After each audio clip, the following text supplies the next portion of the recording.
Is the ceasefire over? A terrorist opens fire on Israeli troops on the humanitarian route in Gaza.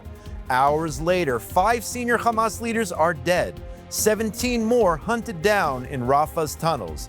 Now, Hamas is enraged and threatening to end the truce. Last week, the United Nations Security Council, they approved President Trump's 20-point resolution, his peace plan.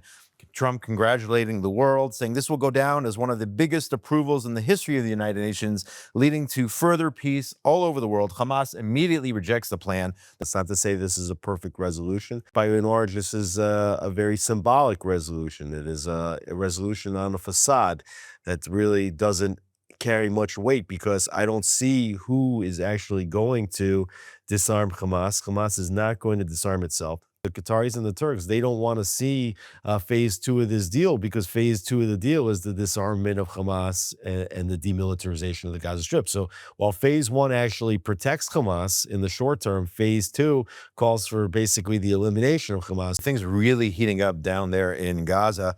Continuous violations by Hamas of the ceasefire. At the same time, Hamas says that they are furious at Israel. They call it Israeli aggression. Of course, we know this is self-defense. That's what the IDF is doing, demanding that mediators intervene in order to prevent a collapse of the ceasefire. Hamas is trying to reassert its power in the areas that it still controls in the Gaza Strip. Now, this isn't across the entirety of Gaza because we know that Israel controls 53% of the Strip.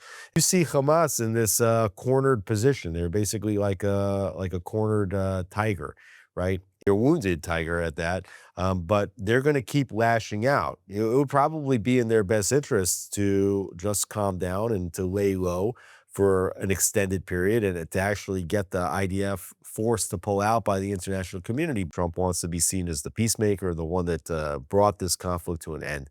But I think that there's a timetable. And if within a period of, let's say, 2 months, 3 months from now, you don't see that Hamas has turned into a nice neighbor, which they're a terrorist organization and they're not likely to, I think that there's going to be a green light for Israel to go back in and to attack Hamas in their consolidated position, in their isolated position, and to finish off Hamas once and for all.